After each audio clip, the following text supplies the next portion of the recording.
नमस्कार। स्वागत है आप सभी का। दोस्तों, काफी इंतजार था आप लोगों को आरपीएफ कांस्टेबल वाले वीडियो का। तो ये वीडियो आप सभी के लिए है जो कांस्टेबल की तैयारी कर रहे हैं, सभी बच्चे।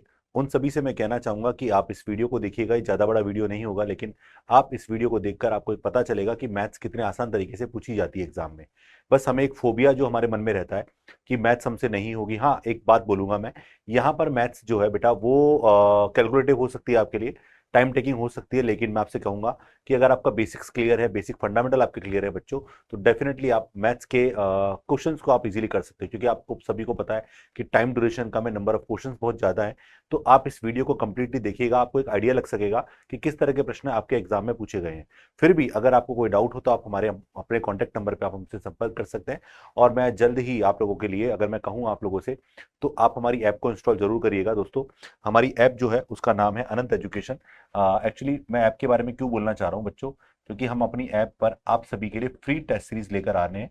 और मैं यूट्यूब पर वैसे फ्री क्लासेस लेता भी हूँ, तो आप सभी देखते भी होंगे क्लासेस।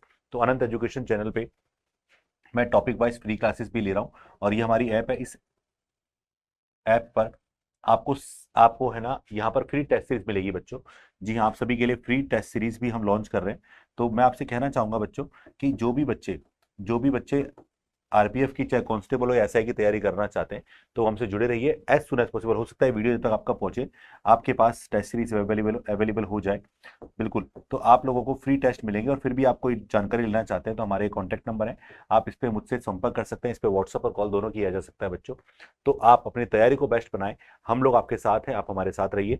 तो स्टार्ट करेंगे आज की क्लास को। आज की क्लास में फिर से कुछ शानदार क्वेश्चंस आप लोगों के लिए मैं लेकर आया हूं, और सेलेक्टेड क्वेश्चंस की बात करेंगे हम लोग दोस्तों।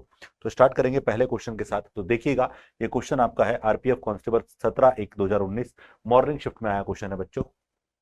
क्या क्वेश्चन है? राम और राज की आयु का अनुपात 4:5 के अनुपात में है।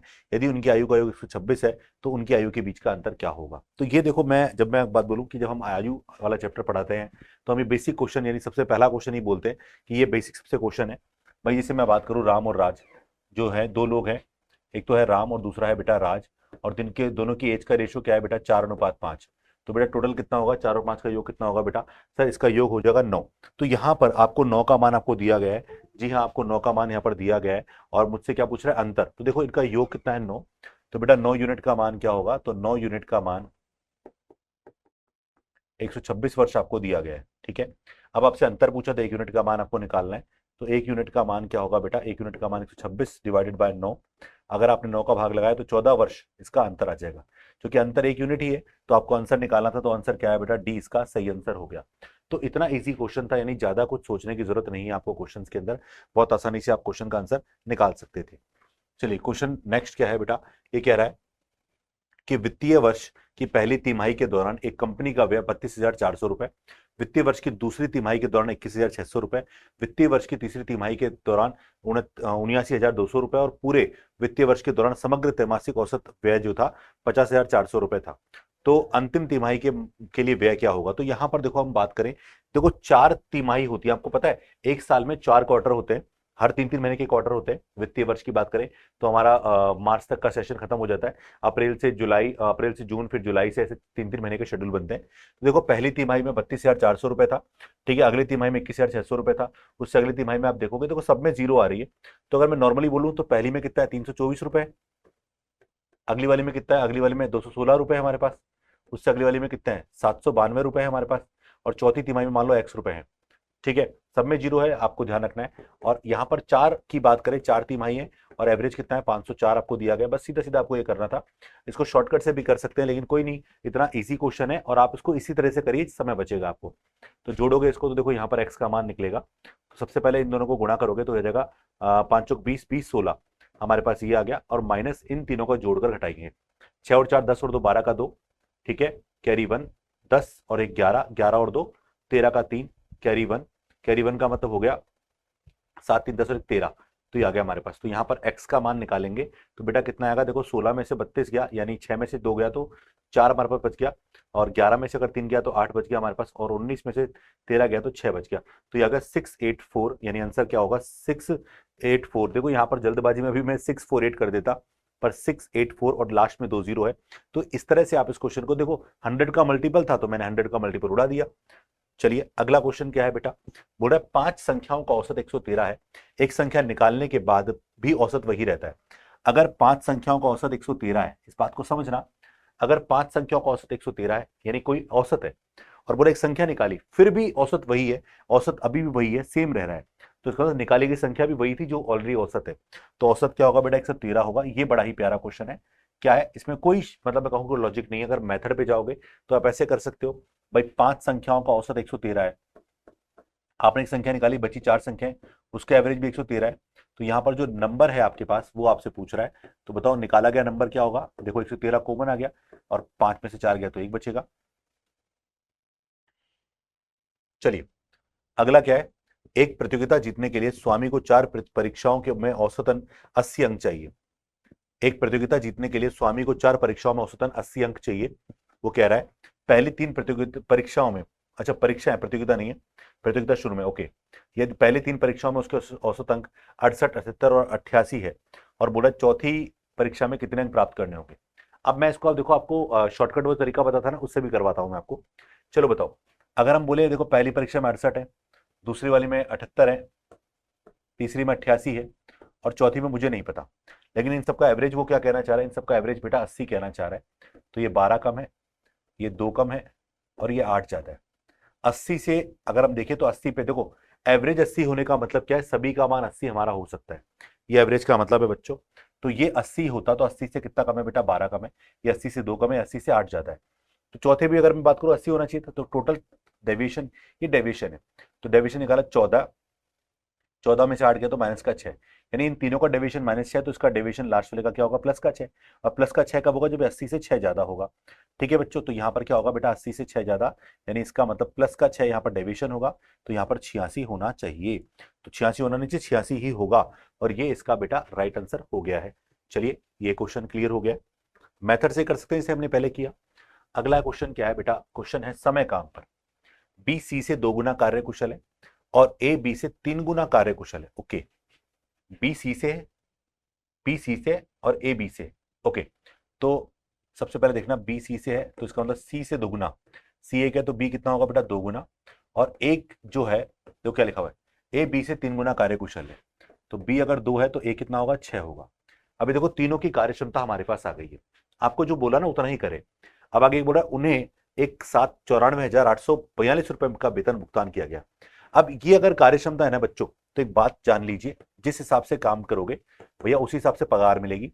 तो बोला ए का वेतन, तो देखो ए ने 6 काम किया, बी ने 2 काम किया, सी ने 1 काम किया, तो 9 काम हुआ, तो ए का वेतन, तो ए का वेतन अगर मुझसे पूछा जा रहा है तो बेटा ए का वेतन कौन सा हिस्सा है, छठा हिस्सा है, कितने में से 9 में से, गुणा 94,842, ये 2 ये 3, 3 तिया 9, 16, 14, अब गुणा करो इसको 2 से, 14 दूनी 28 लास्ट में आना चाहिए, 28 है क्या, बिल्कुल ऑप्शन डी में है। ऐसे समय बचा लो अपना। ओके चलो 16 दूनी 32 हमारे पास हो गया और 3 दूनी 6, 63,228 रुपए, बिल्कुल ठीक है। थोड़ी सी ऐसे चीजों को समझने में स्पीड रखें जिससे आपको एग्जाम में काफी फायदा मिले। देखो अब ये भी वैसा ही क्वेश्चन लग रहा है मुझे, तो वैसा ही क्वेश्चन क्या, मुझे तो वही क्वेश्चन लग रहा है ये, बट यहाँ नंबर चेंज है बेटा, बी सी से 2 गुना कुशल है, ए बी से 3 गुना कुशल है, तो ए बी और सी, अगर बी सी से 2 गुना है तो 1 है, ये 2 है, और ए सी से, ए बी से 3 गुना है तो 6 हो गए, ये वर्क एफिशिएंसी हो गई बच्चों हमारे पास। ठीक है, ये क्या हो गई, वर्क एफिशिएंसी हो गई हमारे पास। और मुझे बोल रहा है ए का भुगतान, ए का वेतन, ए को मिला 6 आउट ऑफ 9 गुणा 94,248 रुपए, तो ये 2 ये 3, 3 से काटा 3, 14 और 16, चलो नंबर चेंज है बाकी आंसर वैसा ही है 28, तो 62832, 62832 ऑप्शन बी। तो ये बस थोड़ा सा ध्यान रखिएगा, एग्जाम में ऐसे जो ऑप्शन होते हैं ना बड़े प्यारे प्यारे सिमिलर दिखते हैं, जल्दबाजी में गलती करने की संभावना बढ़ जाती है।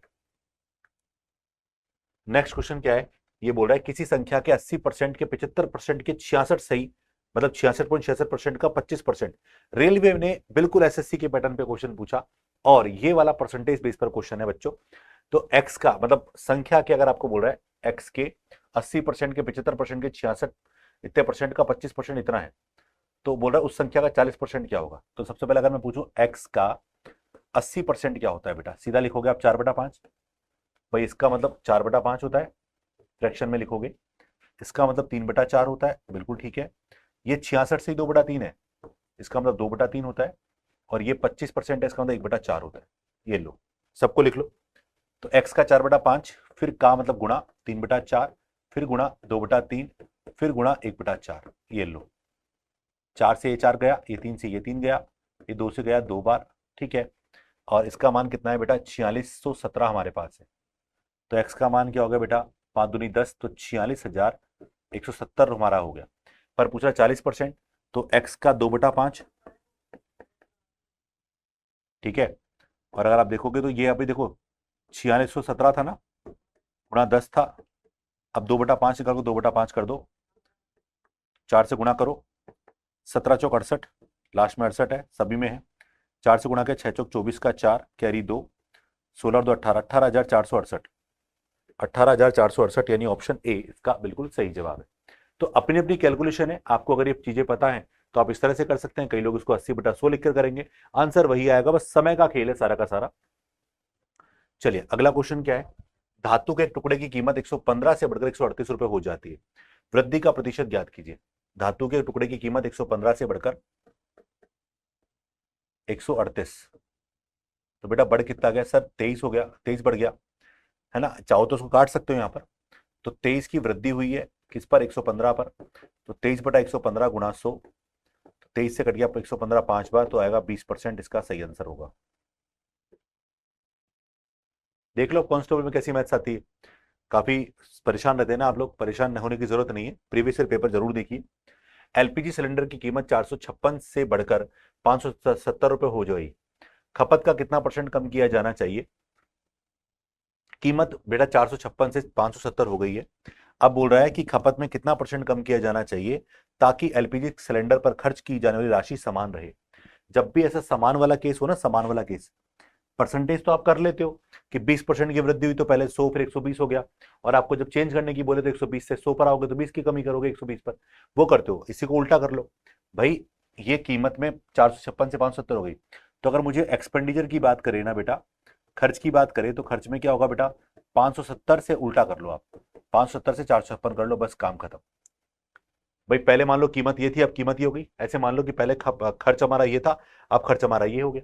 सॉरी, खर्च क्या, खपत हमारी पहले ये थी, अब खपत हमारी ये हो गई, तो इससे खर्च समान रहेगा आपका। तो आप इसको सीधा उल्टा कर लिया करो बस, जब भी ऐसे रुपए दे रखा हो। अब बताओ कमी कितनी करनी है, एक्सपेंडिचर, एक्सपेंडिचर कंजप्शन आपको कम कितना करना है वो देखो। तो कंजप्शन है ना, हाँ, कंजप्शन आपके सामने है। तो बेटा इसकी बात करेंगे, देखो यह कम कितना हो रहा है, 56 14 114 हमारे पास कम हो गया। तो यहाँ पर कमी मुझसे पूछ रहा है, 114/570 गुणा 100 20, तो क्या है आंसर इसका, 20%, इसका सही आंसर है। बस ये तरीका होता है इसको करने का। एक डब्बे में 60 डिटर्जेंट साबुन है जिसमें 36 का उपयोग किया जाता है, तो बॉक्स में शेष डिटर्जेंट साबुन का परसेंटेज क्या है, बताओ। ये क्वेश्चन है पूछने वाले। तो चॉइस शेष है कितने में से, 60 में से, इंटू 100 कर लो आप, ये कट गया 6 से कट गया 4 बार, तो 40% इसका सही आंसर है। तो यहां पर आ गया ऑप्शन ए 40। नेक्स्ट है, एक राष्ट्रीय स्तर की परीक्षा में 500 विद्यार्थियों ने परीक्षा दी, इनमें से 42% विद्यार्थियों ने 81 से 100% और 25% ने विद्यार्थियों ने 61 से 80% और शेष विद्यार्थियों ने 41 से 60% प्राप्त किए। अब बोल रहा है 41 से 60% प्राप्त करने वाले छात्रों की संख्या ज्ञात करो। तो पहले बताओ 41 से 60% प्रतिशत लाने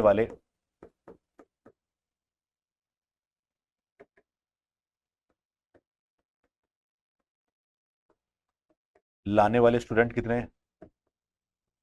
अच्छा, सबसे पहले कैसे निकालेंगे भाई, 42% तो ये हो गए और 25% ये हो गए, तो कुल मिला के 67% तो हमारे हो गए, बचे 33%। तो इसका मतलब 500 का 33% आपको निकालना है।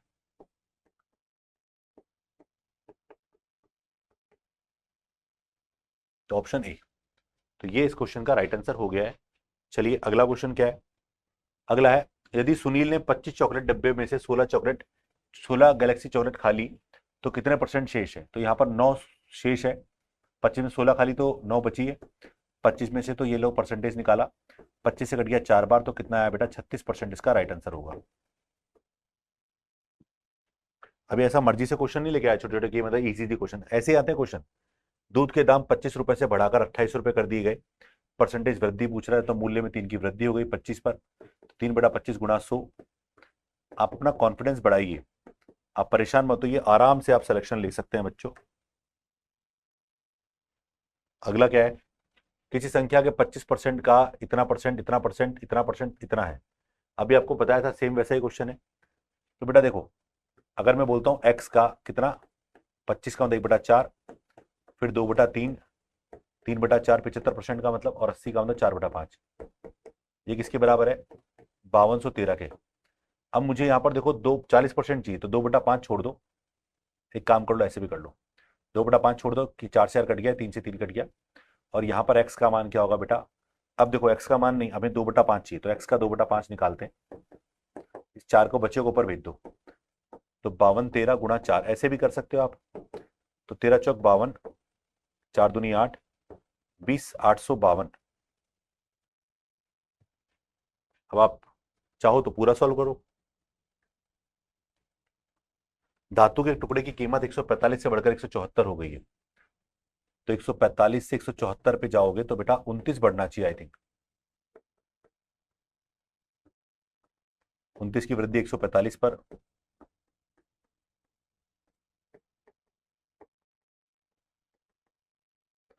क्या आ गया? 20% की वृद्धि हो गई है।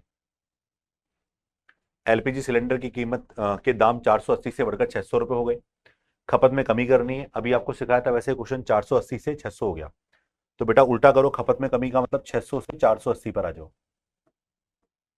तो कमी कितनी करी? 120 की, तो 120 की कमी किस पर? 600 पर। कितना आ गया बेटा? 20%।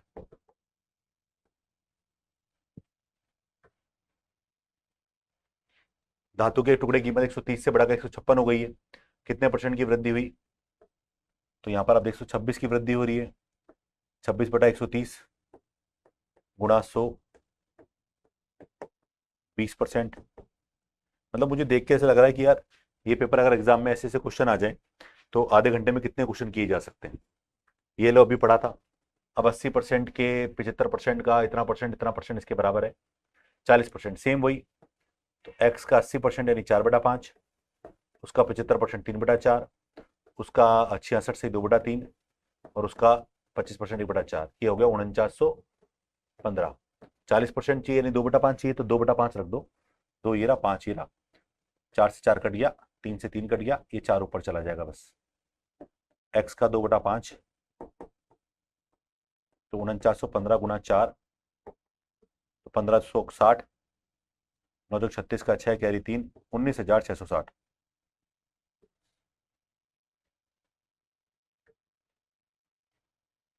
अब एलपीजी गैस वाला क्वेश्चन देखो, वही एक सिलेंडर की कीमत 668 रुपए से 585 रुपए हो जाती है, खपत में कितना परसेंट कमी हो कि खर्च क्या रहे बेटा? समान रहे। तो 468 से अगर इतना हो गया तो पलट दो इसको, तो 558 से आपको कितना करना है? 468 रुपए करना है। तो बेटा कमी कितनी करिए वो निकालो, 15 में से 68 में से क्या 17 बचेगा? 117। कमी कितनी हो? 117 किस पर? 585 पर। एक समय बाद तो ऐसे लगता है जैसे बस एक ही जगह के क्वेश्चन आ गए, बस उसी को सॉल्व करते रहो, और शायद हो सके तो आंसर भी सिमिलर टाइप के आंसर निकलते आ जाए। डिब्बे में 70 डिटर्जेंट पाउडर है, साबुन है, 80 निकाल लिए गए शेष। तो 70 में से 80 28 गए, 80 नहीं 28 निकाल लिए गए, तो बच्चों बचेंगे 42। तो 42 किसमें? 70 में, गुणा 100, 6, यानी 60% शेष है। दूध की कीमत 36 से बढ़कर 40 रुपए हो गई, इसकी कीमत में प्रतिशत वृद्धि क्या है? तो 36 से 40 हुई तो कितनी बढ़ गई बेटा? 4। 36 पर 4/36 1/9 होता है, और 100/9 यानी 11.11% होता है।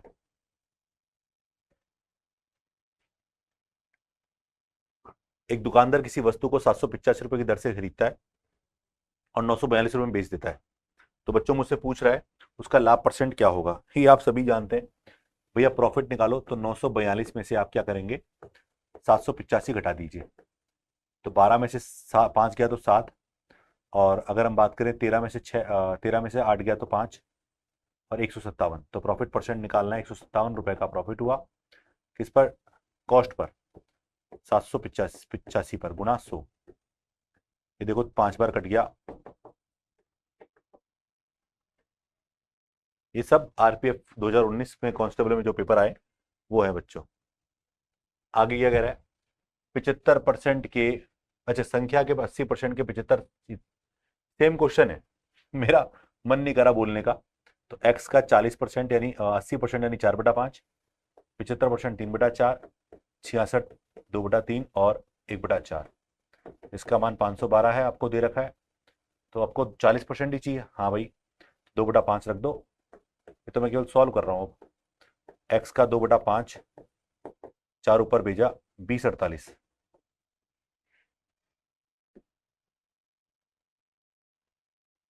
अगला पढ़ो।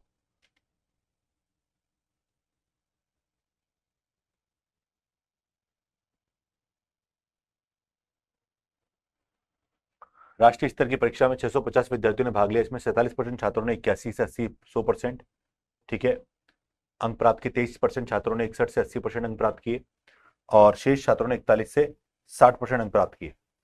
तो 41 से 60%, ये 41 से 60 है, प्राप्त करने छात्रों की संख्या ज्ञात करो। तो देखो 47 वो और 23 ये मिलाकर 70 हुआ, तो बचा कितना बेटा, 30%। तो यहां पर 650 का 30% निकाल लें सीधा, 15 का 5 कैरी 1 17, 18 का 19, तो 1900 यानी 195 डी। सीधे सीधे क्वेश्चन है, एक रेलगाड़ी 650 मीटर लंबे पुल को एक छोर पर सिग्नल को पार करने में 27 सेकंड का समय लेती है, और यदि वह रेलगाड़ी उसी पुल को पार करने में 92 सेकंड का समय लेती है, तो रेलगाड़ी की लंबाई याद करो। एक पॉइंट मैं आपको रेलगाड़ी में सिखाना चाहूंगा और समझाना चाहूंगा बच्चों, जो बहुत जरूरी है आपके लिए। देखो रेलगाड़ी जब किसी भी चीज को पार करती है, चाहे वो व्यक्ति हो, चाहे वो खंबा हो, चाहे वो पुल हो, या किसी भी चीज को पार करती है, तो वो हमेशा खुद की लंबाई ही तय करती है, पहली बात तो। लेकिन अगर सामने वाले की लंबाई है, जैसे पुल की लंबाई है, करेगी उसको भी तय, मतलब पार करने की बात करो। सुरंग है, सुरंग को पार करेगी तो तय करेगी। अगर मैं बात करूं खंबे को पार करेगी, तो खंबे की लंबाई होती नहीं है, ऐसे लंबाई नहीं लेनी, खंबे की लंबाई ऐसे लेनी है, पार करेगी तो उसकी लंबाई तय नहीं करेगी, क्योंकि होती नहीं है। तो यहां पर ध्यान रखो, देखो अगर रेलगाड़ी 650 मीटर लंबे पुल पर, अब देखो पुल पर सिग्नल को पार करी 27 सेकंड में, तो जैसे अगर मैं मान लूं कि रेलगाड़ी की चाल जो है बेटा, माना कि स्पीड क्या है, माना चाल जो है बेटा वो ऐसे, तो रेलगाड़ी की लंबाई क्या होगी बेटा, लंबाई हो जाएगी रेलगाड़ी की क्या, सर वो खुद की लंबाई कब पार करेगी, जब वो पुल पर सिग्नल को पार करेगी केवल। तो सिग्नल को 27 सेकंड में पार करती है, 27 गुना स्पीड है उसकी एस, इसमें पार किया है ना, अब लंबाई होगी। लेकिन जब वो पुल को पार कर रही है तो 92 सेकंड का समय लेती है। तो बेटा अगर मैं बात करूं यहां पर, जब वो पुल को पार कर रही है, तो देखो पुल को पार करने में 92 सेकंड का समय लेती है, तो यहां पर देखो इसकी लंबाई को मैंने एल मान लिया, एल का मान ही हो गया। तो देखो अगली बार 650 प्लस एल को पार करेगी, तो उसे समय कितना लगेगा, यहाँ पर लगेगा 92 सेकंड का, क्योंकि पुल की चाल तो होती नहीं है।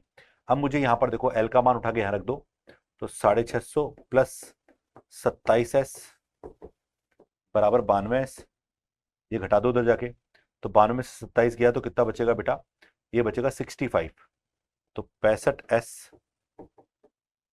बराबर 650, तो एस का मान क्या होगा 10, एस का मान 10 है, तो लंबाई कितनी होगी बेटा, सर 27 इंटू 10 यानी 270।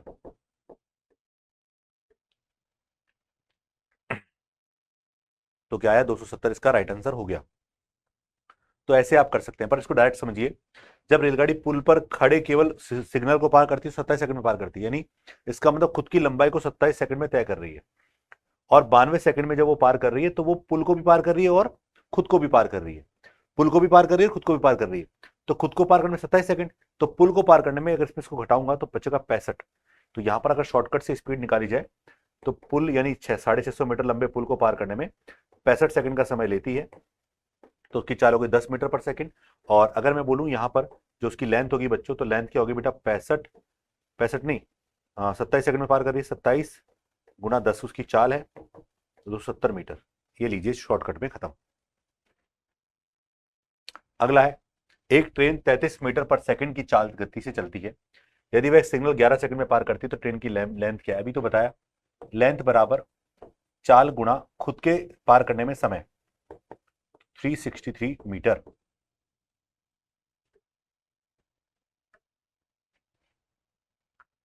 एक रेलगाड़ी 650 मीटर लंबे पुल के एक छोर पर सिग्नल को पार करने में 40 सेकंड का समय लेती है। यदि रेलगाड़ी पुल को 105 सेकंड में पार करती है तो रेलगाड़ी की लंबाई ज्ञात करो। अब पहले देखो चाल शॉर्टकट से निकालते हैं। तो बेटा रेलगाड़ी पुल यानी 650 मीटर लंबे पुल को ही पार कर रही है, समय कितना ले रही है? देखो 105 में वो पुल प्लस खुद की लंबाई तय कर रही है और खुद की लंबाई को 40 सेकंड में तय कर रही है। तो 105 में 40 घटाया तो बचेगा 65।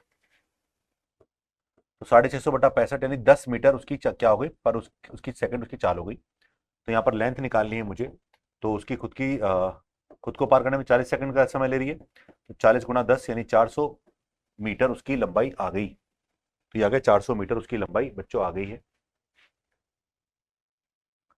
अगला है, एक रेलगाड़ी 740 मीटर लंबे पुल के सिरे पर सिग्नल को पार करने में 39 सेकंड का समय लेती है और पुल को पार करने में 113 सेकंड का समय लेती है। सेम वही, तो पहले चाल निकाली जाए, तो चाल भी निकाल सकते हैं इससे।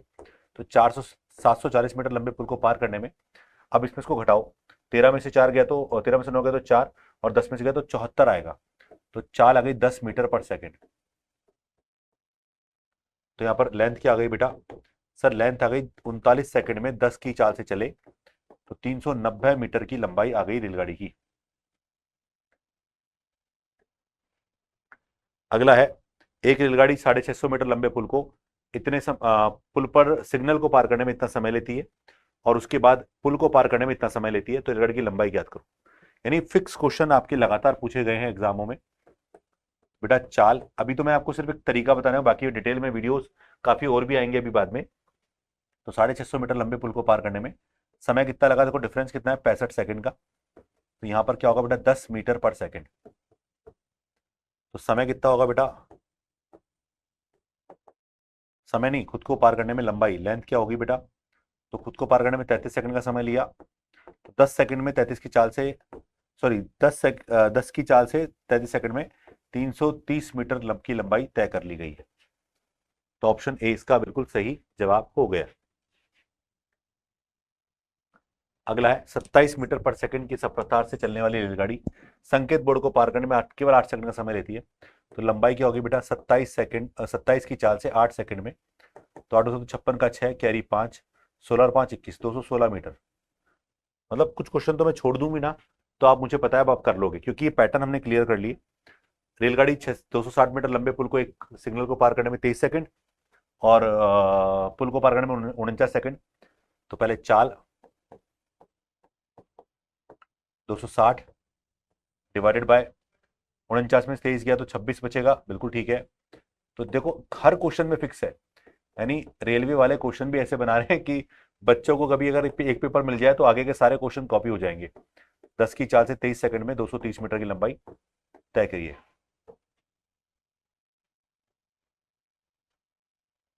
चलिए, क्या कह रहा है अगला क्वेश्चन?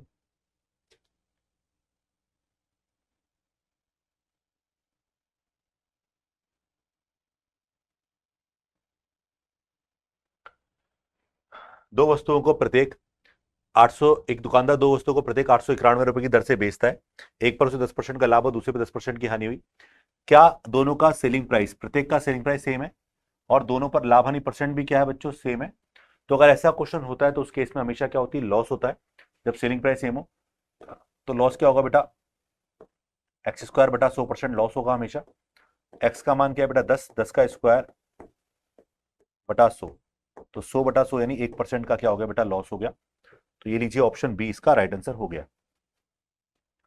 अगला है, एक पुस्तक का मुद्रित मूल्य, मुद्रित का मतलब होता है अंकित मूल्य यानी रिटर्न प्राइस, प्रिंटेड प्राइस 700 रुपए। पुस्तक निर्माता ने इस पर 10% की छूट दी है और यदि वह अभी भी 20% का लाभ अर्जित करता है तो पुस्तक की कीमत क्या होगी, यानी क्रय मूल्य क्या होना चाहिए। तो देखो अंकित मूल्य और क्रय मूल्य का एक संबंध है जो आपको हर एग्जाम में पूछा जाता है मोस्टली। अंकित मूल्य और क्रय मूल्य अगर आप चाहें तो रेलवे में देख सकते हैं, आप एसएससी में देख सकते हैं, आप दिल्ली पुलिस में देख सकते हैं। ये क्वेश्चन का कॉन्सेप्ट बड़ा ही इंपॉर्टेंट है, अंकित मूल्य और क्रय मूल्य। तो अगर अंकित मूल्य क्रय मूल्य की बात करें बच्चों, तो यहां पर 100 plus profit upon 100 minus discount हमारे पास होता है। तो अंकित मूल्य बेटा 700 रुपए है, सीपी हमारे पास है नहीं, 100 प्लस प्रॉफिट, तो 100 प्लस प्रॉफिट कितना है बेटा 20, और डिस्काउंट कितना है सर, डिस्काउंट है 100 माइनस 10, तो 700 अपॉन सीपी 120 बटा 90, सीपी बराबर 700 गुणा 90, 3/4, 2100 बटा 4 यानी 525। ऑप्शन बी इसका बिल्कुल सही जवाब है। एक दुकानदार दो वस्तुओं में से प्रत्येक को 594 में बेचता है, जिसमें एक वस्तु पर 10% का लाभ और दूसरे पर 10% की हानि होती है, तो कुल लाभ अथवा हानि परसेंट ज्ञात करो। देखो सेम क्वेश्चन हमने अभी किया था ऐसा वाला, और बस वैल्यू डिफरेंट है, बाकी सब सेम है। तो ये बेटा यहाँ पर भी लॉस होगा, और लॉस होगा 10 का स्क्वायर यानी 100/100, यानी इसका मतलब 1% का लॉस हो गया।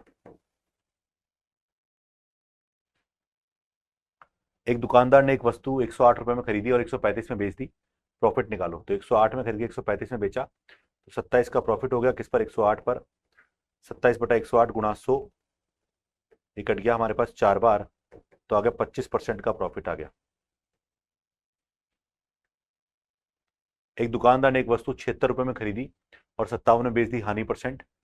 76 57 में है तो लॉस होगा कितने का, 19 का, किस पे, 76 पे, गुणा 100।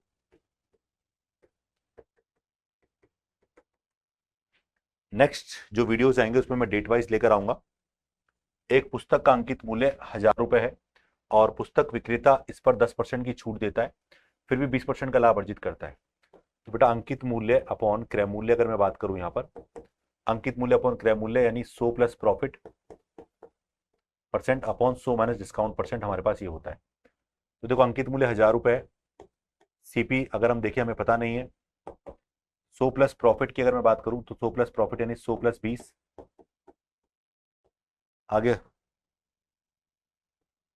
और डिस्काउंट कितना है 100 माइनस 20 नहीं 10, सीपी बराबर क्या आएगा बेटा 1000 गुणा 90/120, 3/4, 4 से काटा 250 यानी 750। क्या आया बेटा 750। एक व्यापारी एक वस्तु को 336 रुपए में की दर से बेचता है, 12% का लाभ अर्जित करता है, उस वस्तु का क्रय मूल्य ज्ञात करो। तो देखो सीपी अगर 100 रुपए है तो एसपी 112 रुपए होगा, तो 336 112 के बराबर है। सीपी पूछा 336/112,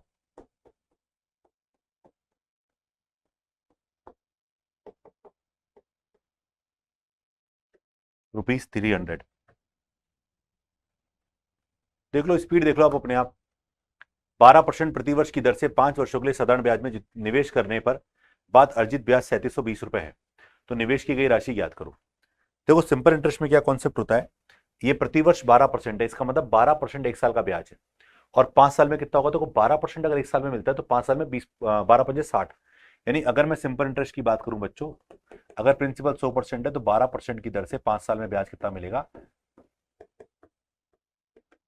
60% का ब्याज आपको मिलेगा, और 60% का ब्याज यहाँ पर 3720 रुपए के बराबर है, प्रिंसिपल पूछ रहा है। तो बेटा यहाँ पर 3720 जो है वो 60% है, यानी आपको 100% पूछ रहा है।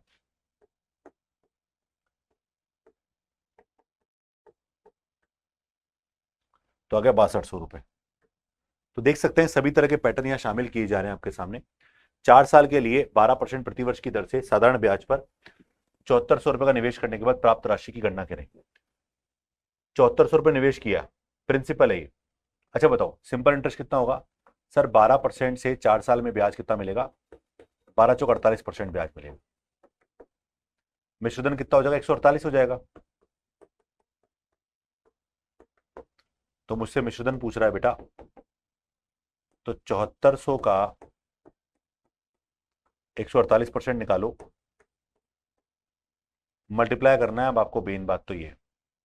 तो 148 मल्टीप्लाई बाय 74, वैसे देखो आधा ही तो है एक तरह से, तो एक तरह से चलो गुणा कर लो, या फिर 74 का स्क्वायर गुणा 2 कर लो। अगर आपको 74 का स्क्वायर याद है तो 74, 74 यानी 50 से 24 ज्यादा, 25 में 24 जोड़ 49, 49 में अगर हम 24 का स्क्वायर जोड़ेंगे,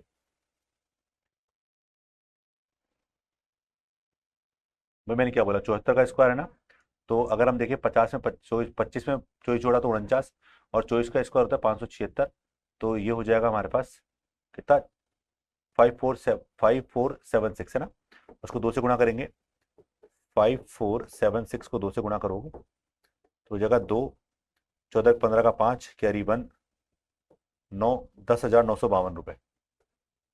बाकी आप गुणा भी करके देख सकते हैं, और डीएस का रूल तो लगा ही सकते हैं आप, 8 चौक 32 का 2 कैरी 3, 16 और 3 19, 19 और अपने पास 56, 1956 होता है हमारे पास 75, कैरी 7, 4 एकम 4, 4 और 7 11, 11 और 28 39 कैरी 3, वही 10,952 रुपए।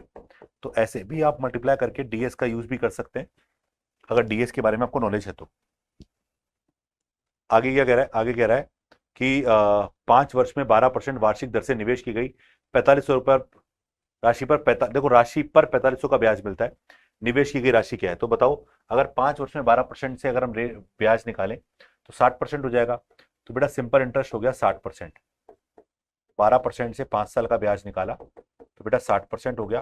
और अगर मैं ब्याज पूछ रहा हूँ, नहीं प्रिंसिपल पूछ रहा हूँ, तो 4500 यहाँ बच्चों 60% के बराबर है।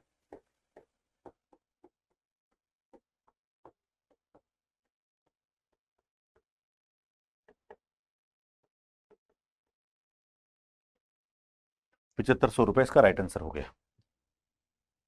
8700 रुपए की कुल राशि कितनी हो गई थी, 12% वार्षिक ब्याज दर पर 4 वर्ष के लिए निवेश किया जाता है। अब देखो अभी 4 वर्ष पे भी हमने किया था, सेम 12 चौक 48, 148% निकालना है आपको, तो 8700 का 148% आपको कैलकुलेट करना है। इकाई अंक 6 आ रहा है, 4 से डिवाइड हो रहा है, 4 से सभी डिवाइड हो रहे हैं, तो चाहो तो गुणा कर लो, 148 इंटू 87। डीएस का इस्तेमाल कर सकते हैं भाई, कंफर्म है। 856 का 6 कैरी 5, कैरी 5, तो ये हो गया कितना 28 और 64, 28 और 64 92, 92 और कितना था 92 5 97, कैरी 9, 7 एकम 7 और 9 16, 16 और 32 कितना होता है बेटा, 16 और 32 हो गया 48, कैरी 4, तो 12,876।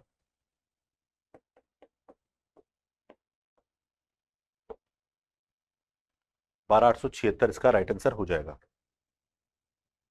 विनीत ने 4860 रुपए का निवेश किया और 2 साल बाद 5,832 रुपए की राशि प्राप्त की, उसे साधारण ब्याज पर निवेश किया, तो ब्याज की दर ज्ञात करो। अब देखो ब्याज की दर कभी निकालनी हो ना, तो आप ऐसे कर लिया करो, 4860 हमारे पास ये है, अमाउंट ये है, अगर आप इसको काट सकते हैं तो काट लीजिए, और नहीं काटना चाहते तो एक काम करो, बताओ डिफरेंस कितना है। 2 में से 0 गया तो 2 आ गया, 13 में 6 गया तो 7 आ गया, और ये हो गया कितना 9, मतलब 7 हो गया, 57 में से गया तो 900, ये आ गया। तो 2 साल का ब्याज ये है, तो 1 साल का ब्याज निकालो, 1 साल का ब्याज निकालो तो आधा करोगे इसको, तो यहाँ पर 1 साल का ब्याज 972 डिवाइडेड बाय 2 करोगे, तो 4 दूनी 2 चौक 8, एक बचा 2 अठे 16, ये आ गया 486 हमारे पास हो गया। अब आपको रेट निकालना है, सीधा तरीका है, तो 486 रुपये 1 साल का ब्याज है, किस पर ब्याज है, प्रिंसिपल पर, बस ये करना है आपको।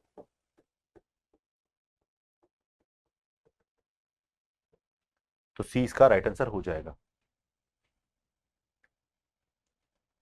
आगे क्या कह रहा है, आगे कह रहा है एक निश्चित राशि, जो आपको कह रहा है अगला क्वेश्चन क्या है बेटा, ये कह रहा है एक निश्चित राशि पर 12% की दर से 5 वर्षों में अर्जित ब्याज क्या है, ब्याज इतना है, तो प्रिंसिपल पूछ रहा है, ब्याज नहीं प्रिंसिपल पूछ रहा है। तो देखो 4080 जो है ना बेटा 60% के बराबर है, 100% का मान निकालो, ये कट गया, 6 36, 6 48, 6800 रुपए इसका राइट आंसर हो गया बी। अंतिम राशि ज्ञात कीजिए, यानी अमाउंट ज्ञात कीजिए इस तरह से क्वेश्चन में, जब 8,000 रुपए की राशि को 12% प्रतिवर्ष की दर से 4 वर्षों के लिए निवेश किया हो। तो अमाउंट पूछ रहा है, 12% से 4 साल का ब्याज 48%, तो 8,000 का 148% अगर आपको निकालना हो जीरो, 8 रोटी 64 का 4, कैरी 6, 8 चौक 32 और 6 38, कैरी 3, 8 और 3 11, तो 11,840 रुपए, यानी ऑप्शन बी इसका सही जवाब है। किसी राशि को साधारण ब्याज पर 12% की दर से निवेश करने के बाद 5 वर्ष में 3900 रुपए का ब्याज प्राप्त होता है। निवेश की गई राशि याद करो, तो ये लो 3900 रुपए वही 60% के बराबर है। तो आप देख लीजिए फिक्स पैटर्न के क्वेश्चन लगातार पूछे गए एग्जाम के अंदर। 6 से काटा 6 छिंग 36, 6 पंजे 30, 6500 रुपए इसका राइट आंसर हो गया।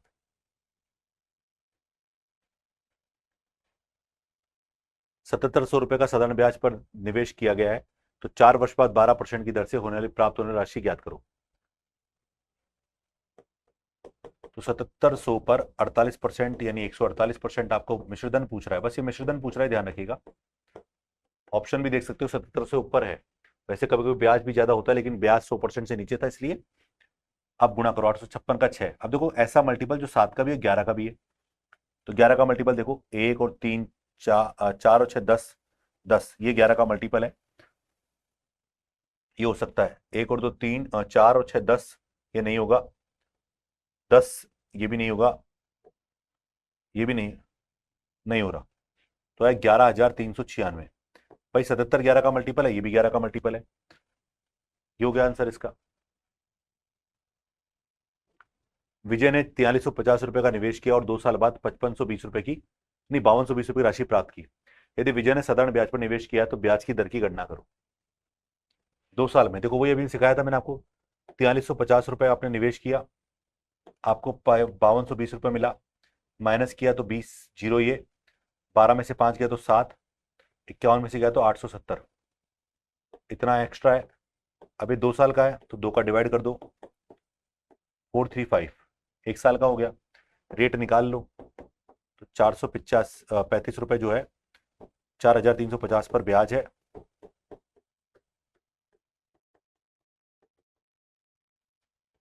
डी 15% प्रतिवर्ष वार्षिक चक्रवृद्धि ब्याज दर पर 18,000 रुपए की राशि 2 वर्ष बाद प्राप्त हुई। ये आपके पास अच्छा क्वेश्चन, अब मैं कहूंगा ये काफी देर बाद बढ़िया क्वेश्चन आया। तो 15% का मतलब क्या है पहले समझो। चक्रवृद्धि ब्याज के क्वेश्चन ऐसे करते हैं, पहले इसका मतलब 3/20 होता है, ये पता होना चाहिए आपको, नहीं पता तो 15/100 लिखो और काट लो। देखो हर पैटर्न पे एक कॉन्सेप्ट मैं आपको सिखा रहा हूं पहले ही। तो 15% का मतलब 3/20 आपके पास है, और इसको काटेंगे तो मतलब ये अगर 3/20 है ना, इसका मतलब बच्चों ये है कि अगर प्रिंसिपल 20 रुपए होता तो 1 साल बाद 3 रुपए का ब्याज मिलता, 23 रुपए मिश्रधन होता, तो 20 से 23 पर आ गए। अब समय 2 साल है तो स्क्वायर लगा लो, सीआई के केस में हमेशा यही करना है। तो 20 का स्क्वायर 400 और 23 का स्क्वायर 529, तो प्रिंसिपल 400 तो मिश्रधन ये।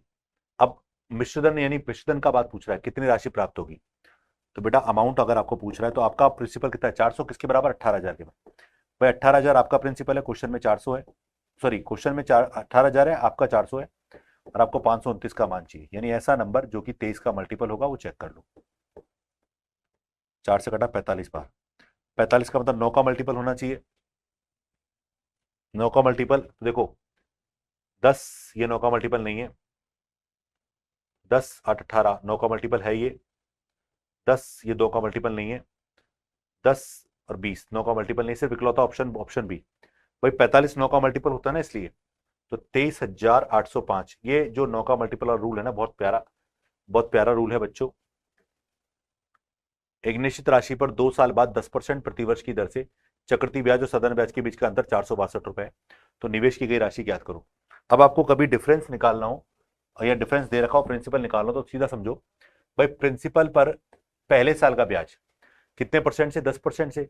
10% का मतलब होता है 1/10, तो 10% का मतलब प्यारे बच्चों 1/10 होता है। इसका मतलब पहले साल में ब्याज मिलेगा आपको पी पर 1/10, और इस ब्याज पर फिर आपको ब्याज मिलेगा 1/10, और ये कितना हो गया बेटा 462 रुपए हो गया।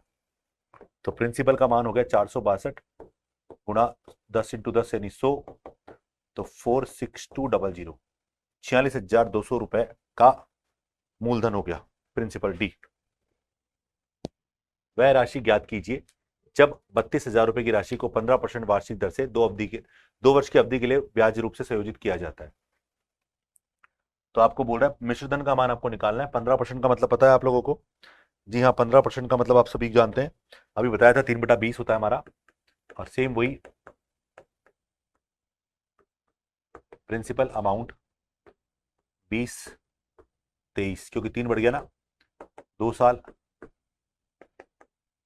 400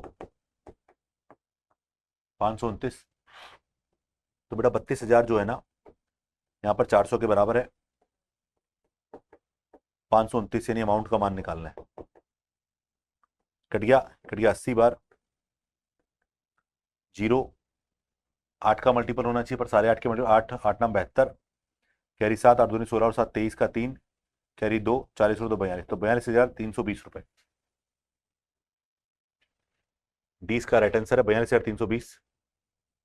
अगला, एक निश्चित राशि पर प्रतिवर्ष 10% की दर से 2 वर्ष बाद 2 वर्ष का चक्रवृद्धि ब्याज सदन ब्याज के बीच का अंतर 523 रुपए है। सेम अभी बताया था, प्रिंसिपल का पहले वर्ष का ब्याज 1/10, क्योंकि 10% का मतलब ये है। इस ब्याज पर फिर ब्याज जो होता है वो 2 वर्ष के लिए अंतर होता है, हमेशा 2 वर्ष में यही अंतर काम करेगा। तो 52300, तो 52,300 रुपए, ऑप्शन ए इसका सही जवाब होगा। यदि मूलधन 26,000 रुपए है तो 3 वर्ष बाद 10% प्रति वर्ष चक्रवृद्धि ब्याज की दर पर कुल राशि ज्ञात कीजिए। देखो 10% का केस अगर हो जाए और 3 साल आ जाए, तो देखो 10% का केस तो आपको पता है 1/10 होता है, पर अगर 3 साल की बात कर रहे हैं तो देखो थोड़ा सा समझो इस बात को, प्रिंसिपल और अमाउंट होगा 11 रुपए, पर 3 साल है तो क्यूब करना पड़ेगा आपको। जी हाँ, तो 1,000 रुपए हमारा ये हो गया और 1331 हमारा ये हो गया। तो आपको अमाउंट पूछ रहा है बेटा, देखो 26,000 जो है ना वो 1,000 के बराबर है, 1331 का मान चाहिए, 3 जीरो कट गई। अब 26 का मतलब 13 का मल्टीपल होना चाहिए, 11 का मल्टीपल होना चाहिए, क्योंकि 1331 11 का मल्टीपल है। तो आप अपना समय बचाओ इस तरह से, देखो 11 का मल्टीपल 9 और 6 15, 15 में से 5 गया तो क्या 10 बचेगा, नहीं है। 9 और 6 15, 15 में से 4 गया तो 11, यानी ऑप्शन बी होगा। 3 और 6 9 और 6 15, 15 में 7 गया मल्टीपल नहीं होगा, तो ये हो गया अपने पास 3 और 3 6 9 और 6 15, ये भी नहीं होगा, तो बी इसका राइट आंसर है 34,606 रुपए।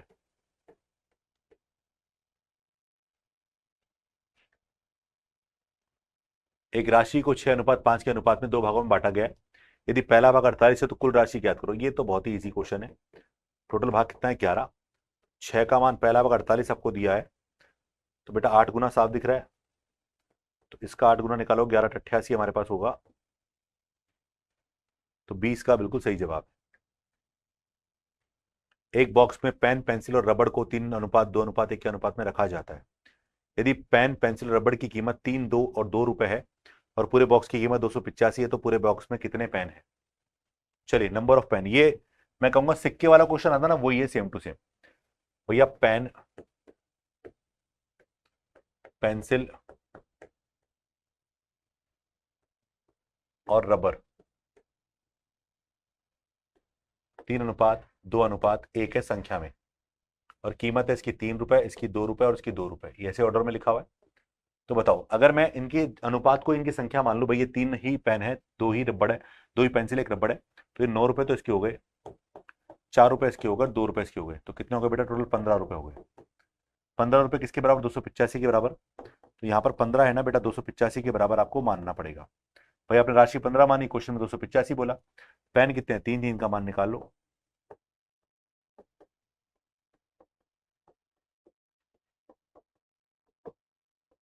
पचम 25, 3 बचा, 25 37 और 35 57, इसका राइट आंसर सी इसका सही जवाब है। एबीसी एक नगद पुरस्कार आपस में 6 7 और 8 के अनुपात में बांटते हैं। यदि सी को, पर सी है बेटा, यदि सी को 52,000 रुपए मिलते हैं तो ए और बी को मिलाकर कुल राशि प्राप्त कीजिए। रेशो का बहुत सिंपल सा क्वेश्चन है ये।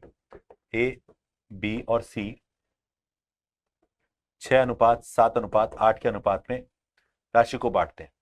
तो अगर बोल रहा है कि बेटा सी को 52,000 रुपए मिलते हैं तो ए और बी को मिलाकर कितनी राशि प्राप्त हो, सी को 8 मिला, बेटा यहाँ पर 52,000 जो है ना वो 8 के बराबर है, और टोटल 13 की राशि की याद करो। 8 सिंह 48, 4 बचा, 8 पंजे 40, गुणा करो 2 0, 13 5 65 का 5, कैरी 6, 13 78, 78 और 6 कितना होता है 84, 84,500 रुपए, यानी ऑप्शन सी इसका सही जवाब हो जाएगा। 59, एक स्कूली बच्चे ने 3 अलग अलग प्रकार के पेन खरीदे, उनकी संख्या 7, 6 और 5 के अनुपात में, जिनकी कीमत 5, 10 और 15 रुपए है।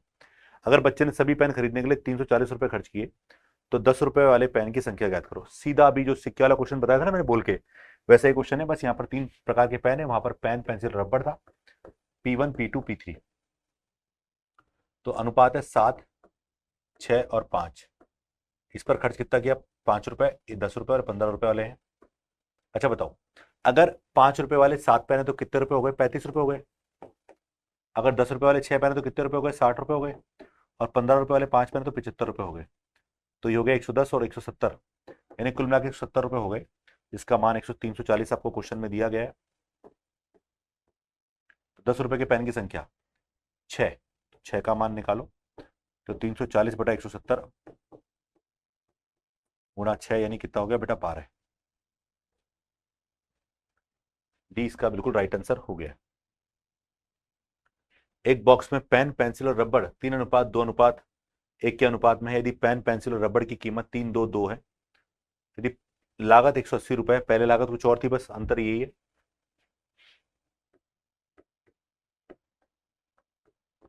पेन, पेंसिल और रबड़ 3:2:1, 3:2:2, तो 9 रुपए के इसकी हो गए, 4 रुपए के ये हो गए, 2 रुपए के हो गए, 15 हो गया टोटल कॉस्ट, जिसका मान 180 दिया है। तो 15 अगर 180 के बराबर है तो मुझसे पूछ रहा है पेन की संख्या, कौन से वाले। अच्छा पेन तो एक ही है, 3 3 है ना संख्या में, रेशो में आपने 3 माना था, इसलिए 12 3 36 हो गया। इससे फास्ट कुछ हो सकता है क्या बताओ। एक डिब्बे में पेन, पेंसिल, रबड़ 3:2:1 के अनुपात में है। अभी अब किया जे सेम टू सेम क्वेश्चन है, 15 का मान 135 हो जाएगा। तो आप जब इसका पीडीएफ लेंगे, मैं पीडीएफ टेलीग्राम चैनल पे डाल दूंगा, और पीडीएफ टेलीग्राम चैनल पे डाल दूंगा, आप टेलीग्राम चैनल को ज्वाइन कर लीजिएगा। धर्मेंद्र सर मैथ्स हमारा टेलीग्राम चैनल है बच्चों, वहां पर आपको इस लेक्चर की पीडीएफ भी अवेलेबल हो जाएगी, सॉल्यूशन आपको मिल जाएगा। ठीक है, इसलिए पूरा लिख के दे रहा हूँ कि 15 का मान 135 है तो 1 का मान 9 हो जाएगा, और पेन की संख्या, पेन का 3 का मान 135 15 के बराबर,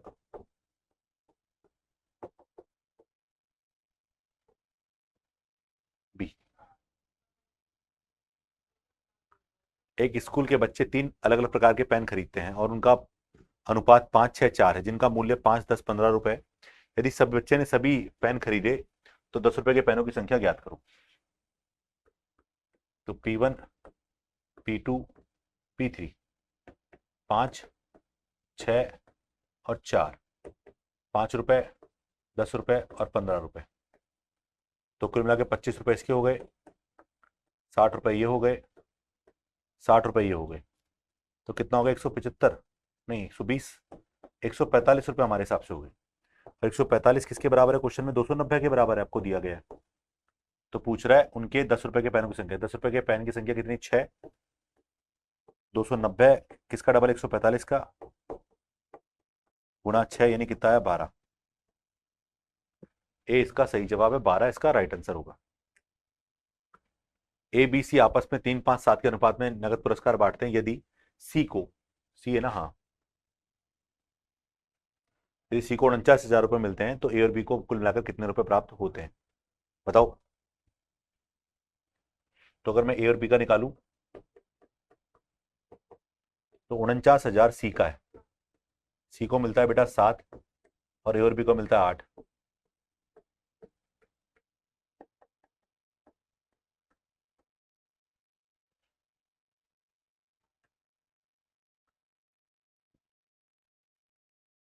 पांच हजार 224 को 9 से भाग लाने पर, ये बड़ा अच्छा क्वेश्चन है, शेषफल पूछ रहा है, और 9 का नियम तो बड़ा ही प्यारा है, सीधा 9 काट दिया करो, 9, 5, 4, 9, यानी कितना बचेगा, केवल 4। 9 में 9 काट दो, 5 और 2 7 और 2 9 कट गया, केवल 4 बचा बस। समांतर श्रेणी का औसत मूल्य ज्ञात कीजिए जिसका पहला पद 33 और अंतिम पद 45 है। तो समांतर श्रेणी का औसत निकालना है, तो देखो सम का फॉर्मूला तो पहले समझ लो इसका। समांतर श्रेणी में जब फर्स्ट टर्म लास्ट टर्म दी जाए तो सीधा सम का फॉर्मूला होता है n/2 a प्लस एल। ए मतलब पहला टर्म और आल का मतलब लास्ट टर्म हो गया। और अगर आपको इसका इसी का एवरेज निकालना है तो यहाँ पर n का भाग लगा दो, तो हो जाएगा a प्लस l/2।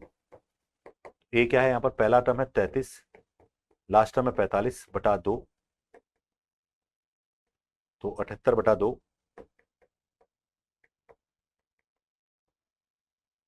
39 यानी ऑप्शन बी। ठीक, अंक गणितीय समांतर श्रेणी का औसत ज्ञात करें, इसका पहला पद 45 और अंतिम पद 57। तो अभी बताया एवरेज क्या होगा बेटा, first term plus last term, first term plus last term divide by 2, तो हो जाएगा बेटा ये 102 डिवाइडेड बाय 2 51।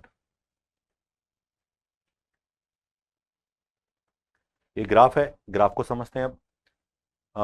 निम्नलिखित पंक्तियां 6 साल की अवधि 2001 से 2006 तक के दौरान उपस्थित उम्मीदवारों की कुल संख्या की तुलना में परीक्षा में योग्य उम्मीदवारों की संख्या का प्रतिशत दर्शाती है। यानी इसका मतलब ये है कि यहाँ पर आप देख सकते हैं कि 34% लोग ही क्या हुए, उपस्थित उम्मीदवारों की कुल संख्या की तुलना में योग्य उम्मीदवारों की संख्या को दर्शा रही है। यानी 34% ही हमारे योग्य, यहाँ पर 48, यहाँ पर 59, यहाँ 60, ये 40 और यहाँ 78 आपको क्लियर है।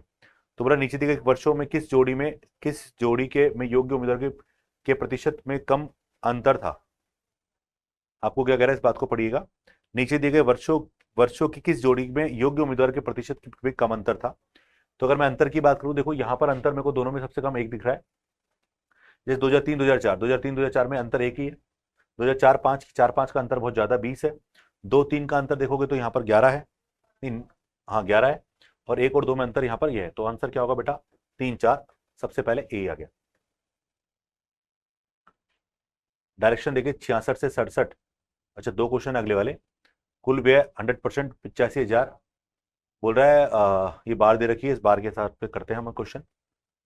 तो बोल रहा है भोजन और घरेलू पर एक साथ खर्च की गई राशि ज्ञात कीजिए। भोजन और एफ पर हम देखें और घरेलू एच पर, तो हो गया 30%। और टोटल वैल्यू कितनी थी, टोटल वैल्यू थी अपने पास 85,000। तो 85,000 का 30% आपको बोला गया।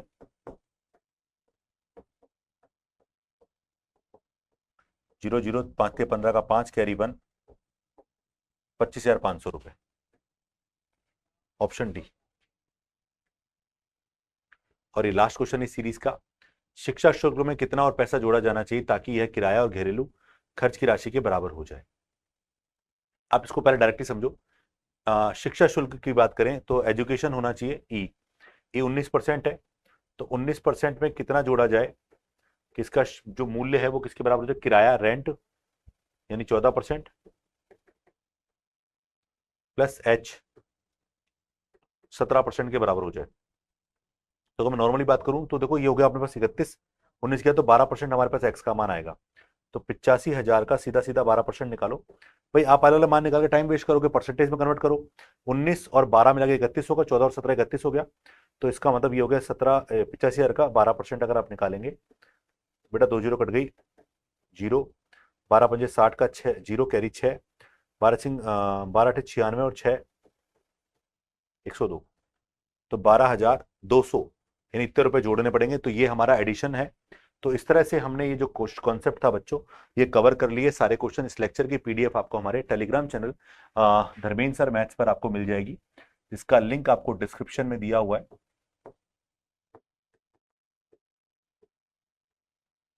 इसके अलावा मैं आपको कह चुका हूं कि अनंत एजुकेशन ऐप पर आपको फ्री टेस्ट सीरीज अवेलेबल होगी सभी एग्जाम्स के हिसाब से। तो फ्री टेस्ट मैथ्स का दीजिए, तैयारी को मजबूत करिए, शानदार करिए, मजेदार करेंगे, आपको शानदार इंटरेस्ट आएगा। इसके अलावा फिर भी आपको कोई अगर मुझसे जानकारी चाहिए या तो आप हमारे नंबर्स पे संपर्क कर सकते हैं बच्चों। और मैं आपसे कहना चाहूंगा, अगर आपको लेक्चर पसंद आया पूरा का पूरा, ज्यादा बड़ा लेक्चर नहीं था, आप देखेंगे स्पीड को उसी हिसाब से रखा गया जो एग्जाम के लिए जरूरी है। तो आप इस लेक्चर को बिल्कुल आप दोस्तों से शेयर करेंगे, और मुझे उम्मीद है कि आपको ये लेक्चर बहुत अच्छा लगा होगा। शेयर करने से आप नहीं चुकेंगे। फिर भी आप अपने कमेंट और सुझाव हमें दे सकते हैं। उसके लिए आपसे, हाँ, हम आपसे उम्मीद करेंगे। मैं आपसे विदा चाहूंगा भी। धन्यवाद।